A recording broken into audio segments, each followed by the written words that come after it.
నమస్తే welcome to YoYo TV. Telangana రాష్ట్రంలో కాంగ్రెస్ ప్రభుత్వం బీసీ కులగణన పేరిట సమగ్ర కుటుంబ సర్వే చేపడతా ఉంది.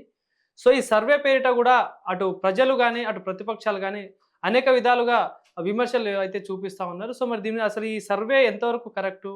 సో ఈ సర్వేలో ఏదైతే 102 ప్రశ్నలతో చేపట్టిన ఈ సర్వేలో ఏ ప్రశ్నలకు సమాధానం చెప్పొచ్చు? అసలు ఆస్తి వివరాలు చెప్పొచ్చా లేదా? ఇవన్నీ మాట్లాడితే ఇదే అంశాలు. అండ్ ఇంకోటి ఏదైతే గత 2 రోజుల క్రితం జరిగిన అయితే కొడంగల్‌లో కలెక్టర్‌పై దాడి విషయంలో గూడా ఇవన్నిటి గురించి మాట్లాడదాం. సో, ఇదే అంశాల మీద మాట్లాడడానికి మనతో పాటు మాట్లాడడానికి ex deputy collector Ram Gopal గారున్నారు. మాట్లాడి మరిన్ని విషయాలు తెలుసుకుందాం. సార్ నమస్తే సార్. నమస్తే.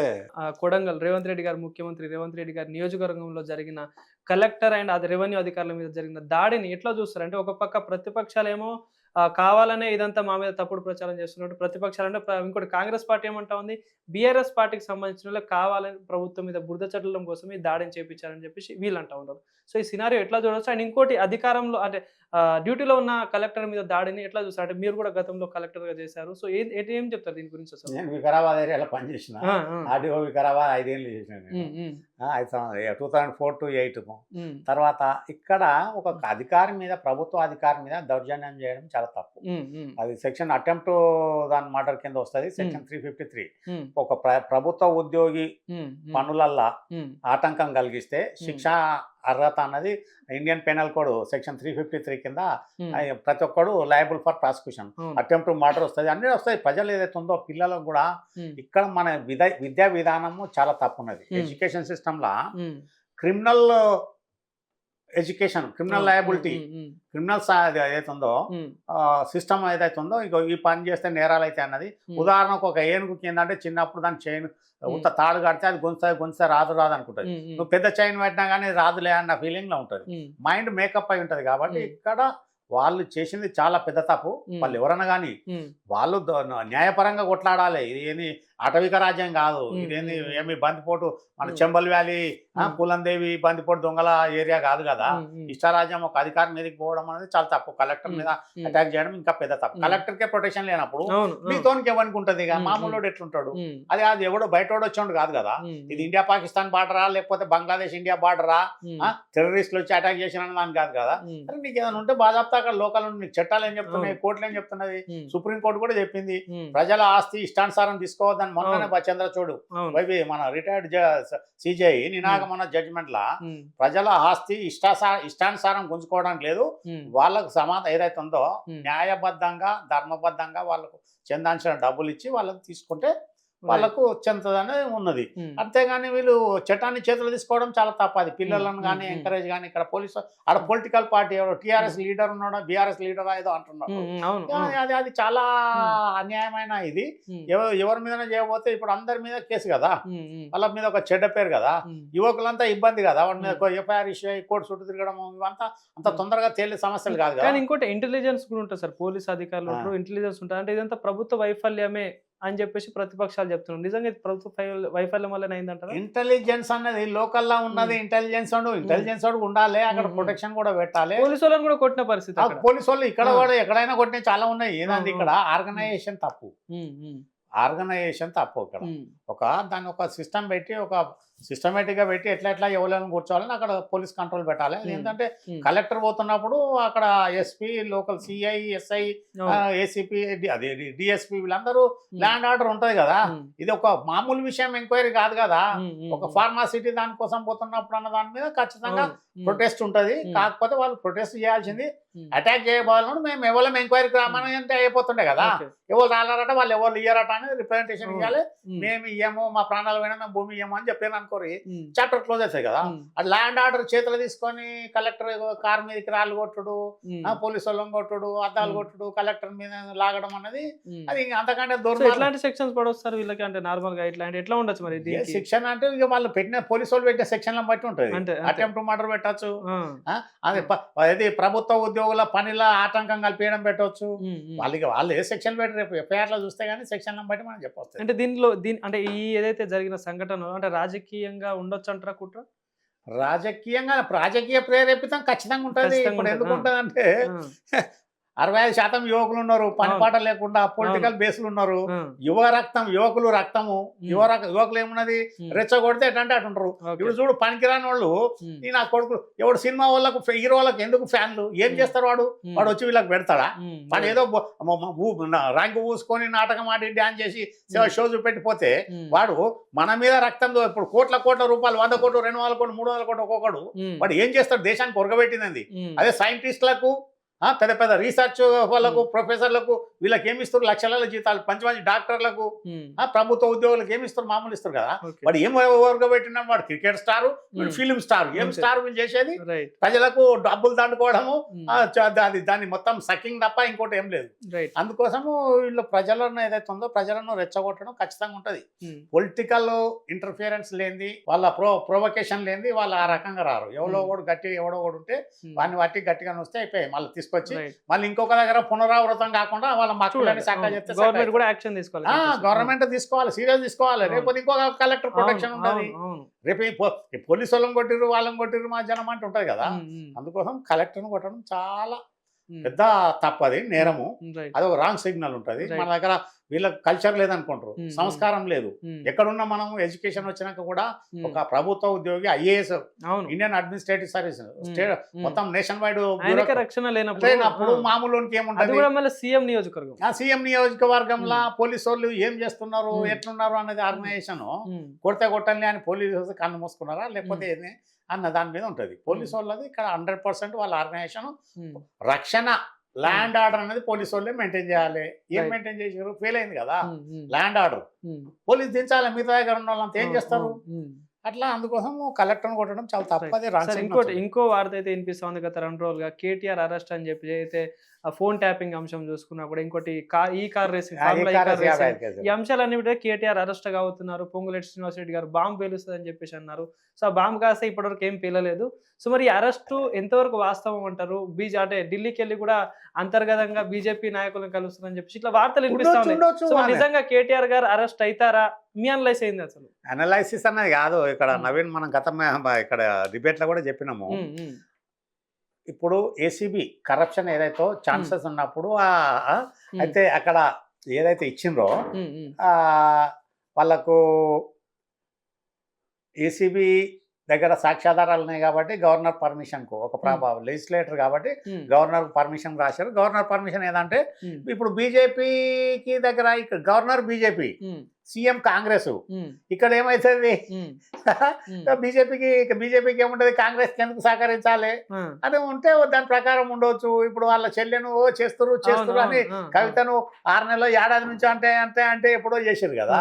అయినాక ఏముంటది? చూస్తుంటది. దాని తర్వాత ఏంటంటే ఇప్పుడు మీడియాకు కానీ ప్రజలకు కానీ పబ్లిక్ కానీ ఒక హాట్ టాపిక్ అన్నట్టు చేసినంత మాత్రం పొలిటికల్ గా చేస్తారా ఈయన మామూలు మంత్రి, ముఖ్యమంత్రి లోపలికి పోయారు. లల్లు ప్రసాద్ ఏంది, మధు కూడా ఏంది, ఒక డైలాగ్ కూడా ఉంది, అంటే జైలుకి వెళ్తే సీఎం అవుతారని ఒక నానుడే వాడిని ఏముంటది? జైలుకి వెళ్తే తర్వాత సీఎం అవుతాడా కాదా విషయం వేరు. ఇక్కడ KTR కు ఖచ్చితంగా ఏదైతుందో నేను చెప్పిన కదా, ఒకవేళ ప్రాసెసింగ్ లో తప్పైతే ఫైల్ ప్రొసీజరల్ ల్యాప్సెస్ పద్ధతులు పాటించినప్పుడు ఖచ్చితంగా వయలేషన్ కింద ఖచ్చితంగా దాని మీద ACB అనుకుంటే కేసు పెట్టవచ్చు. ఇక్కడ ఏంటంటే ప్రాథమికంగా సాక్ష్యాధారాలు ఉంటాయి అనుకో, నోట్ ఫైలు, ఆయన అరవింద్ కుమార్ చెప్పిన స్టేట్మెంట్, తర్వాత రిజర్వ్ బ్యాంకు పర్మిషన్ లేకుండా ఫారిన్ ఫండ్ ట్రాన్స్ఫర్ చేయడము, ఇవన్నీ తప్పులు ఉంటాయి కదా. ఇక రేపు ఇంకోళ్ళు ఉంటే ఇంకోటి చేస్తూనే ఉంటారు కదా. ఇంకే చెకింగ్ అనే ఉండాలి, పెడితే ఇంకోళ్ళకన్నా భయం ఉంటుంది కాబట్టి పొరపాటు చేయకుండా ఆ రకంగా ఉంటారు. సో ఈ ఫోన్ ట్యాపింగ్ అంశం మీద మీ అభిప్రాయం ఏంటి సార్? అసలు ఫోన్ ట్యాపింగ్ దీని గురించి ఏం చెప్తారు? అసలు ఫోన్ ట్యాపింగ్ అన్నది అది చాలా తప్పు చేయడం అన్నది.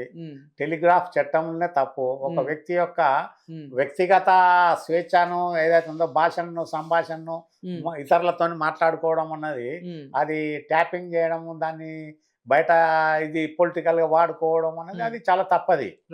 దానికి ఫోన్ ట్యాపింగ్ ఇప్పటి కూడా వాళ్ళ 3 అందులోనే ఉన్నారు కదా. 4 భుజంగరావు, రాధాకిషన్ రావు, తిరుపతయ్య, ప్రణీత్ రావు 4 ఉన్నారు. ఆ ప్రభాకర్ రావు వస్తున్నాడు, ఆయన గ్రీన్ కార్డు తీసుకున్నారని కూడా చెప్తున్నారు. ఆయన పాపం క్యాన్సర్ పేషెంట్ ఉన్నాడు. ఆయన అబ్బాయి కూడా గ్రీన్ కార్డు వచ్చేసిన ఇప్పుడు ఆయన ఎలా యాక్షన్ తీసుకోలేము అక్కడ. అది ఉంటది, అది ఉన్నదా లేదా అది గవర్నమెంట్ డిసైడ్ అయ్యి పెద్ద వాళ్ళే. ఆయన వచ్చినా రాకున్నా ఆయన వచ్చేదాకా వీళ్ళు ఉంటారు. కాకపోతే ఏంటంటే ఈజీ ఏమన్నా ఆయన ఉన్నాడు అనుకోర్రి, వీళ్ళందరూ బయటకు రావాలంటే ఆయన ముందు రావాలి. రైట్. గత వారం రోజులుగా కులగణన అంశం నడుస్తా ఉంది, ఇది సర్వే. అయితే ఈ సర్వే చేపట్టిన 102 ప్రశ్నల సర్వేని అసలు ఈ ఆస్తి వివరాలు కానీ అసలు ఎట్లాంటి విషయాలకి సమాధానం చెప్పాలి, అసలు ఎంతవరకు కరెక్ట్ అంటారు ఇది?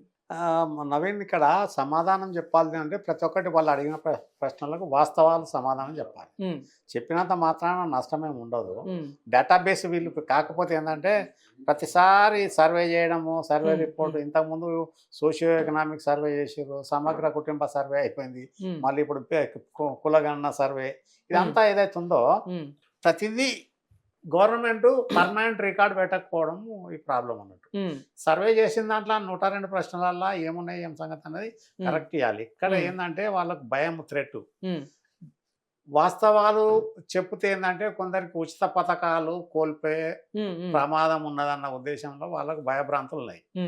ఇక్కడ మొట్టమొదటి ఏంటంటే చాలా మందికి ఈ పథకాలు పొందిన వాళ్ళంతా కూడా సగం కంటే ఎక్కువ ఎగిరిపోతారు ఈ కులగణంలో. ఇప్పుడు చేసేదాని వల్ల కరెక్ట్ యార్డ్ స్టిక్ ఏదైతే ఉందో below poverty line, above poverty line decide అయిపోతుంది. దాంట్లో బిలో పావర్టీ లైన్ ఉన్న వాళ్ళకు పథకాలు అట్లనే కంటిన్యూ అయితే, అబోవ్ పావర్టీ లైన్ ఎవరైతే వస్తారో వాళ్ళందరూ ఎగిరిపోతారు. కాబట్టి ఇక దానికి ఏదో తొండో మొండో లండో ముండో అని ఒకటిగా తొండి పెట్టుకొని ఇది దాని మీద ఇది చేయడానికి ఆపడానికి చేస్తారు.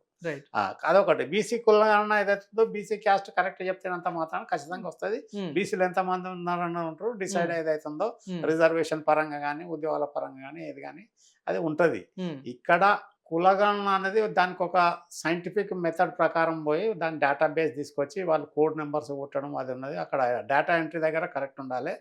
ఇది ఎక్కడ ప్రాబ్లం ఎక్కడ వచ్చిందంటే ఇక్కడ వాస్తవాలు వస్తాయా రాదా అన్నది కూడా చాలా మందికి ఎస్సీలు బీసీలు కొందరు ఎస్సీలు చెప్పుకోవచ్చు, రకరకాల రాంగ్ ఇన్ఫర్మేషన్ ఇచ్చేది ఉంటుంది కూడా. దాంట్లో ఏదైతే ఉందో వాళ్ళు తర్వాత డిటర్మైన్ అయిపోతే శిక్షార్హులు అవుతారు. ఇక్కడ వాస్తవంగా ఏంటంటే రెవెన్యూ యంత్రాంగం గ్రామ పరిపాలన లేదు కాబట్టి 100% వాళ్ళు వాస్తవాలు వచ్చేది అన్నది కరెక్ట్ లేదు. అందుకోసము వాస్తవాలు రావాలంటే గ్రామ పరిపాలన ఖచ్చితంగా సమగ్రంగా ఉండి పటిష్టంగా ఉండి గ్రామంలో విలేజ్ సర్వే ఏదైతే ఉందో చేస్తే కరెక్ట్ వస్తుంది. మళ్ళీ దీని మీద కూడా ఏదైతే ఉందో క్రాస్ చెకింగ్ అన్నది ఉంటుంది. క్రాస్ చెకింగ్ ప్రకారం చేయాలి. 102 ప్రశ్నల్లో అన్నిటికీ సమాధానం ఇవ్వాలి. ఇవ్వకపోతే కూడా కొంత నష్టం జరిగే పరిస్థితి కూడా ఉంటుంది. అందుకోసము ఇది కుటుంబ సర్వే, ఈ బీసీ కులగణన ఇది ఇప్పుడు కాదు, ఎప్పుడో చేయాల్సింది. కాంగ్రెస్ గవర్నమెంట్ ఇవాళ కాదు, ఈ కులగణన 1947 స్వతంత్రం వచ్చిన తర్వాత ఎప్పుడో చేయాలి.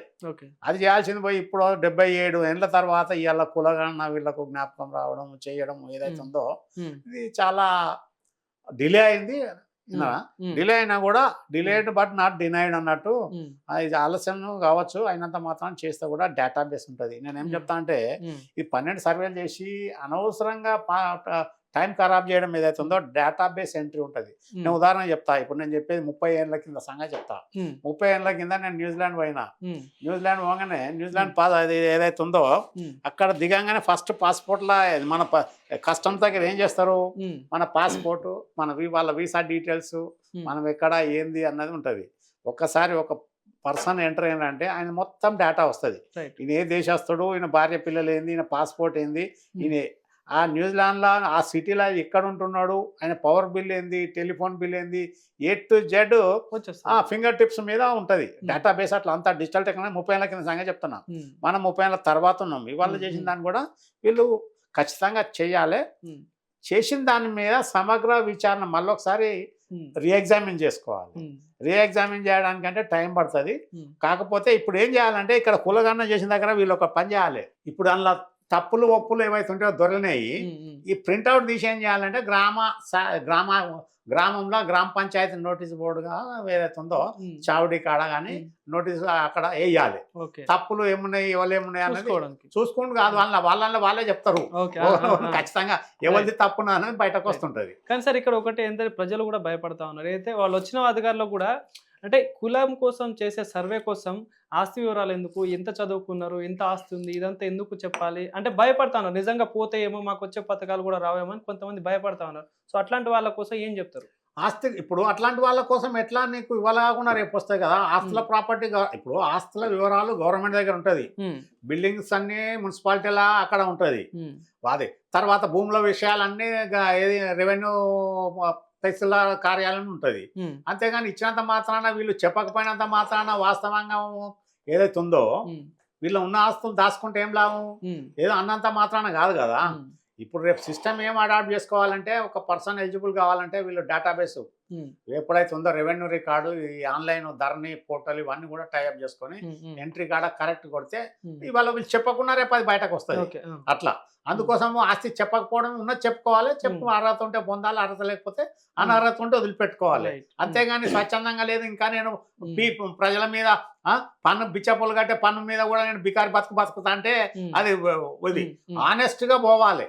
ఆనెస్ట్ గా పోతే మంచిదే. ఇవాళ ఇంకా కూడా జనాలు ఇంకా ఏదో ఫ్రీగా పుగళ్ళలో ప్రజల మీద ప్రజల సొమ్ము మీద బతుకుదామన్నది వాళ్ళు ఆ ధోరణి మర్చిపోయి ఆస్తులు చెప్పుకోవాలి, అన్ని చెప్పుకోవాలి, ఉండాలి, ఉన్నాక అంతే. రైట్.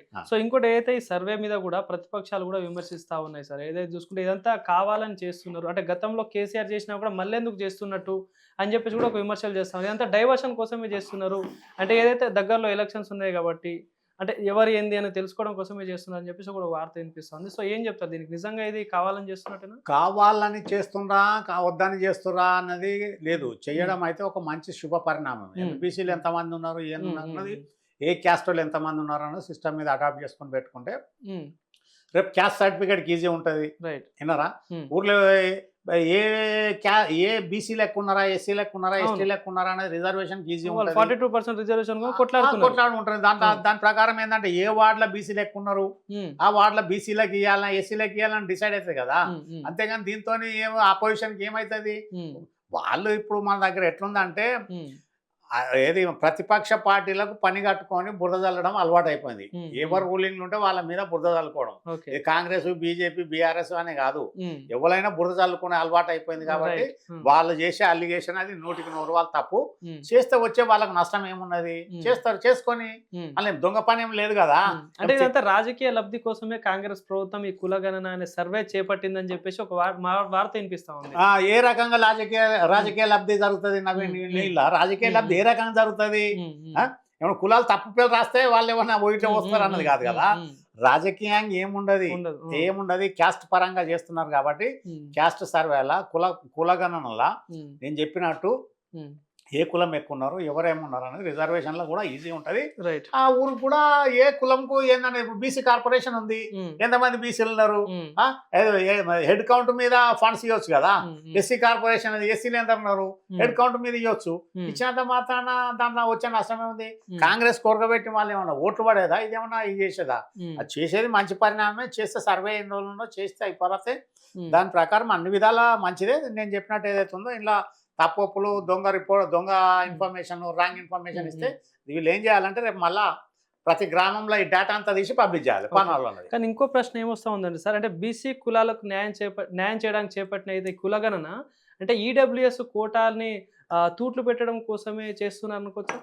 అది తప్పు. ఈడబ్ల్యూఎస్ ఎకనామిక్ వీకర్ సెక్షన్ కోటాకి ఎందుకు పెడతారు? ఎకనామిక్ వీకర్ సెక్షన్ ఈడబ్ల్యూఎస్ అనేది ఎక్కడ?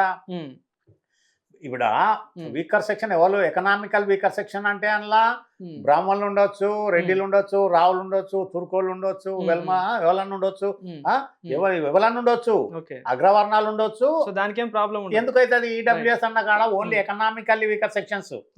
క్యాస్ట్ బేసిస్ లో బీసీలు కానీ ఎస్సీలు కానీ ఎస్టీలు రారు కదా. ఈడబ్ల్యూఎస్ అన్నది ఎకనామికల్ వీకర్ సెక్షన్స్ అన్న దానిలో వస్తుంది అట్లా. కాకపోతే ఇక్కడ ఏంటంటే బీసీ కులగణలో ఒక థ్రెట్ ఏముంటుందంటే క్రీమీ లేయర్ లా వస్తామా అన్నది వాళ్ళ భయం ఉంటుంది అన్నట్టు. క్రీమీ లేయర్ లో దాచుకున్నంత మాత్రాన కాదు కదా. Income tax department tax payers అందరూ లిస్టు తీస్తే ఏర్పడతాయి కదా. అట్లా ఇక్కడ కూడా ఉద్యోగస్తులు కూడా బీసీలు ఉన్నారు, ఎస్సీలు ఉన్నారు, ఎస్టీలు ఉన్నారు. కాబట్టి వీళ్ళది ఏదన్నా ఉన్నదానికి వీళ్ళకు అర్హత ఉండడానికి ఉండదు. ఇక్కడ లింకప్ చేయడం ఇంపార్టెంట్. సర్వే చేయగానే సరిపోదు, తీసుకొచ్చి మళ్ళీ గోడౌన్లో కోల్డ్ స్టోరేజ్ లో వాడేయద్దు. దాన్ని అప్డేట్ చేసి డిస్టర్బ్ మీద పబ్లిక్ డొమైన్ లో పెట్టాలి. పెట్టిన తర్వాత కూడా పబ్లిక్ డొమైన్ లో పెడితే ఈజీ వస్తుంది. సో ఫైనల్ ఒక ప్రశ్న సార్, అయితే ఈ సమగ్ర సర్వే విషయంలో అంటే దీనికి సమాధానం చెప్పడం వల్ల ప్లస్ అవుతుందా మైనస్ అవుతుందా అంటే ఏం చెప్తారు? ఒకటి ప్లస్ ఉండదు, ఇక్కడ మైనస్ ఉండదు. ప్రజలకు ఏదైతే ఉందో గవర్నమెంట్ కు ప్లస్ అవుతుంది. గవర్నమెంట్ ప్లస్ ఎందుకు అంటే అనారులు అంతా ఏరేస్తే పోతారు కదా, బెనిఫిట్స్ తగ్గుతాయి. ప్రజల తగ్గుతాయి. ఆ ప్రజలకు ఏమవుతుందంటే అందరికి సమన్యాయం జరుగుతుంది. ఎందుకని అనారులు తినేటోళ్ళు ఒకడు 4 సంచులు ఎత్తుకపోతాడు, అదే 4 సంచులు 40 మందికి పంచేది ఉంటుంది. వాడు ఒకడే 4 సంచులు ఎత్తుకపోతే అది న్యాయం కదా, అన్యాయం కదా. అందుకోసం ప్రజలకు న్యాయం జరుగుతుంది దీనివల్ల. అన్యాయం ఎందుకైతే అన్యాయం కాదు, 100% న్యాయం జరుగుతుంది. జస్ట్ ఏదైతే ఉందో ఈజీ అయిపోతుంది. ఒక ఉదాహరణకు క్యాస్ట్ సర్టిఫికేట్ కావాలంటే మండల ఆఫీస్ పోవాలి, అప్లై చేయాలి, వాళ్ళు మళ్ళీ గిరిదవారు రావాలి, వెరిఫై చేయాలి, ఇవన్నీ ఉంటాయి కదా. ఇవన్నీ కాకుండా ఇది ఉన్నది. కాకపోతే ఇది ఏదైతే ఉందో ఇది సిస్టమ్ ఎప్పుడైతే ఆధార్ కార్డు UDIలా అప్పుడే పెట్టాల్సింది ఉండే, క్యాస్ట్ కానీ ఇవన్నీ అప్పుడే పెడితే ఆ రకంగా వచ్చేది ఉండే. అని ముందు ఫైనల్ గా ఒక ప్రశ్న, ఏదైతే కాంగ్రెస్ ప్రభుత్వం వచ్చి 11 నెలలు అవుతా ఉంది, వాళ్ళు చెప్పిన 6 గ్యారెంటీలు ఇప్పుడున్న పరిస్థితులలో అమలు అవుతాయా, అమలు కావట్లేదు కాబట్టి ఇదంతా డైవర్షన్ పాలిటిక్స్ నడుస్తా ఉన్నాయి అని చెప్పేసి ఒక వార్త వినిపిస్తా ఉంది. ఏం చెప్తారు నిజంగా ఈ అమలు అయితే ఆ పథకాలు అని అంటే ఏం చెప్తారు? ఇప్పుడు కాంగ్రెస్ కు కరెక్ట్ స్ట్రాటజీ కానీ దాన్ని ఎట్లా తిప్పి కొట్టాలన్నది కానీ వాళ్ళ కరెక్ట్ అనాలైసిస్, దాని ఒక రోడ్ మ్యాప్, ప్రొసీజరు, దానికి ఒక థింక్ ట్యాంక్ టీము, ప్రజలలో ఎట్లా పోవాలన్నది వాళ్ళకు లేదు. ఎవరికి వారే యమునా తీరే అన్నట్టు ఒక్కొక్క జిల్లాకు ఒక్కొక్క మంత్రులు అన్నది వీళ్ళు ఎవరికి వాళ్ళు ఫ్రీడమ్ అనేది ఉండదు.